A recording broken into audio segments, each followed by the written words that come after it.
guys want? All guys want to be. Or could it be that men that only want sex from women is because that's all that the women have to offer? Because for me, if it sees all you're offering, it sees all I want. That's all guys want. All guys want.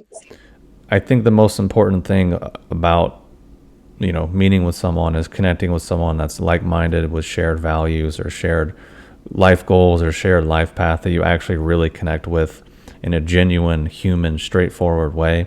Hopefully have some kind of meaningful emotional connection, meaningful heart connection, meaningful intellectual connection, something like that. And that's the foundation, the basis of your relationship. Not looking at it like a business transaction necessarily, or just sitting there with a piece of paper and interviewing or quizzing people. So that's obviously the first and most important thing. And I think what was said in that video can really apply to men and women. There's plenty of men that want more than just sex. They want a real relationship. They want a life partner. And there's obviously plenty of men who just want sex, and vice versa. There's plenty of women who want more. They want a life partner. They want a real serious relationship.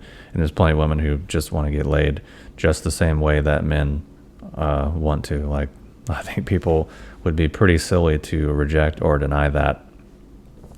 But I can tell you from personal experience that I've asked countless females that I'd met basically that question, like, well, if we remove sex from the equation, what do you bring to the table? What do you have to offer? What do you have to add to my life? What things are you bringing to the table? What do you bring to the picnic aside from your appetite, if anything? And I can tell you that basically every response I got was really no explanation, because I don't think they had ever thought of it before. And it's something that I only arrived at through looking at as taking a serious stock and account of my own life, my own experience, and what I perceive to be my strengths, my weaknesses, what I bring to the table, what value I can add to someone else's life, how I can improve their life, how I can be an asset, not a liability. And then obviously just being realistic about my hang-ups, my idiosyncrasies, my quirks that might, not be that ideal or enjoyable for another person to deal with. And I think just part of being an adult should be doing that 5 to 10 minutes of self-reflection to at least have some realistic basis for moving forward or interacting with other people in a romantic kind of context. Because I think a lot of people seriously undervalue themselves, and a lot of people excessively overvalue themselves. They think they deserve a lot more. And I remember I had a conversation with a friend a few years ago, and he was talking about how he wanted a woman of a certain caliber and, successful entrepreneur and, wealthy and intelligent and all these things. And I'm like, well, like, you play video games 6 hours a day and like lock yourself in a room and eat 3 Domino's pizzas. You're overweight, you're out of shape, you don't exercise, you're struggling financially. So I don't think you're in any way, shape, or form even a match for this person in a realistic, compatible way. I'm sure, yeah, like, you're a great person, you're super nice, you're kind, you're giving, you're intelligent, you're funny. Human fabric is there, but in terms of the basic metrics that adults kind of judge themselves on, you're not a match. And the point that I'm trying to make, and what I think the video from the beginning was kind of getting at it in kind of a stupid way, is these kinds of basic concepts. And I think a lot of people are really kind of delusional, I guess is really another way to put it, especially in the dating pool. And especially, people get older, they get jaded, they get their heart broken, they get deceived, they get lied to. All these different things happen, and then they go deeper into the delusion, and they don't want to have realistic conversations with themselves and take real stock of themselves. So then their ability to relate to another person in an authentic, real human way is proportionally and equally diminished, because you kind of can't give what you don't have, or you can only give what you have. And if you're full of jaded bitterness, exaggerated ego, entitlement, then what do you think you're going to get in return? People that are going to meet you halfway on those undesirable things.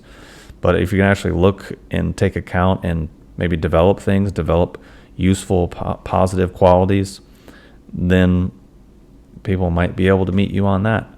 And I just think, especially as it relates to online dating, a lot of people just don't want to have these conversations, don't want to look at themselves, and just kind of want to exist in this fake fantasy world. And just wrapping it up, I mean, in the dozens of females that I asked that basic question to, none of them had an answer.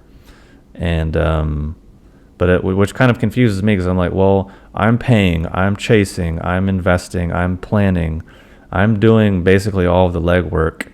And if we just remove sex from the equation, what else is here?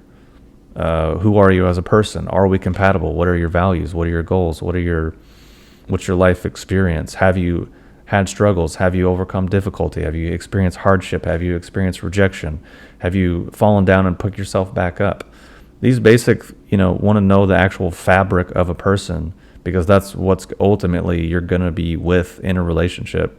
And if there was a romantic movie or any type of action movie and the plot was just this the whole time, no one would watch it, because that's not what humans respond to, because that's not how humans are wired. And I think that's oftentimes especially true, especially to our detriment as it relates to dating and being in relationships, because oftentimes what's actually good for us can be kind of boring and not that exciting and not that useful, or not that exciting, not that stimulating, not that lightning bolt kind of thing. It has a different quality, a different feel to it. And sometimes if we're addicted to the stimulation roller coaster and the novelty carousel, then when we're actually presented with something legitimate and authentic, we will miss it. We will misconstrue it, or we will push it away and throw it away, because of all the dynamics and things that I've just explained over the last, 8 minutes or so. So anyways, curious what you think, curious what your comments are. If you've ever thought about what you bring to the table, if you've ever had those conversations, or if you just think it's completely dumb and people should just not worry about it, let's say. So anyways, thanks for watching, and I'll talk to you soon.